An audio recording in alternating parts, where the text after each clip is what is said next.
Welcome to your Arkansas Weather Network update. We've got a lot to watch this week. It's going to be warm.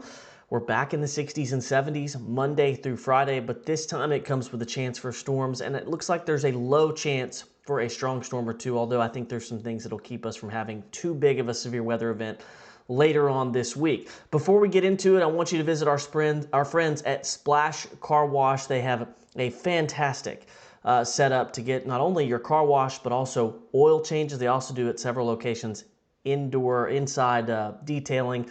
Go visit our friends at Splash. They've been really good to us. They'll be really good to you. Temperatures around the state tomorrow will get into the 60s. Not a ton of bad weather or notable weather expected until we get to later this week. I'll just go ahead and preview the week ahead. We're going to be in the probably close to 70 on Tuesday and Wednesday, maybe Thursday, depending on the start time of some rain and storms. By Friday, we'll get temperatures that'll start to drop, and then by next week, I think temperatures are back closer to average, maybe still just above average. The average high is actually right near 50 degrees, so still slightly above average, but not this springtime warmth that we're going to experience this week. As we get through late Wednesday, I think we'll notice maybe a few showers off to the west and into northwest Arkansas. Those first chances for rain arrive very early Thursday morning, and I think a lot of this is light initially. There is the chance, though, that we do get a few thunderstorms off to our west by the time we get into Thursday morning.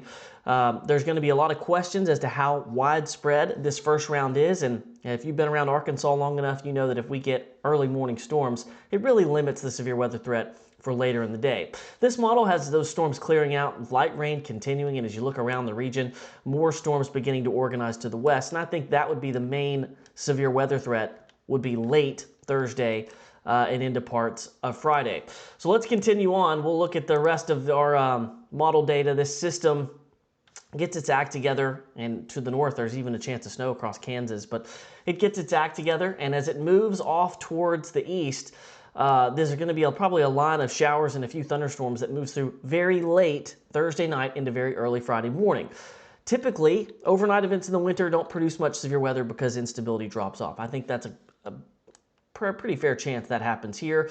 And as you get into Friday, there could be some lingering showers and thunderstorms that try to develop in eastern Arkansas before all this activity moves across the Mississippi River, probably by mid-afternoon Friday. And if there's going to be a chance for a big severe weather event on Friday, or maybe a better chance for severe weather, it's probably just to the east and northeast of Arkansas, as the system can take advantage of daytime heating. You see the model data returns really kind of spiking as you look to the east of Arkansas on Friday.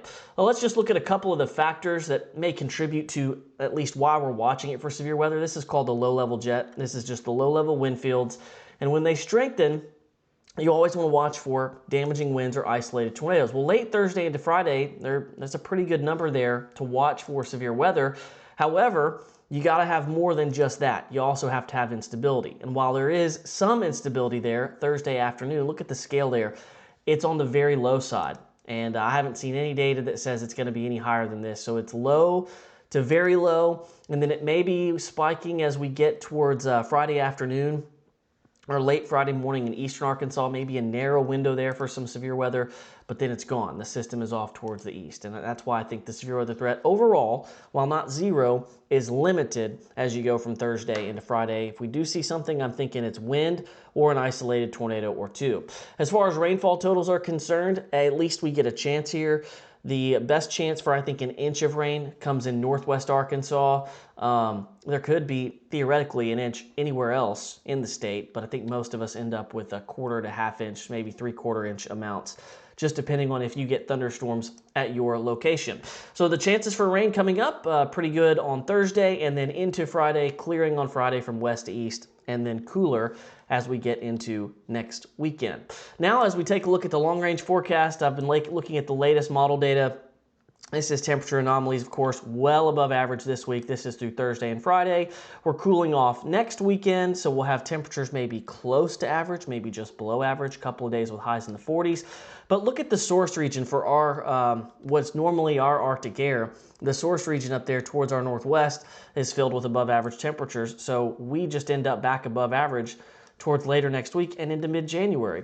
And as we look at some other data here, I'll show you some of the long range stuff. This is the Euro AI it has us above average through mid-January. And then as you look to the north into our source region for Arctic air towards the 18th and 19th of January, but again, this is 14 to 15 days out, not reliable, but it does start to show some cooler air pooling towards our north, which could lead to a big cold shot late in the month. But I still don't see anything definitive that leads me to believe any crazy winter weather is headed our way. So a pretty tame winter so far, and another week of well above average temperatures is expected, and this time it comes with that chance for storms Thursday into Friday. Right now, again, we think the severe weather threat is low, but stay with us this week because we're going to keep an eye on it.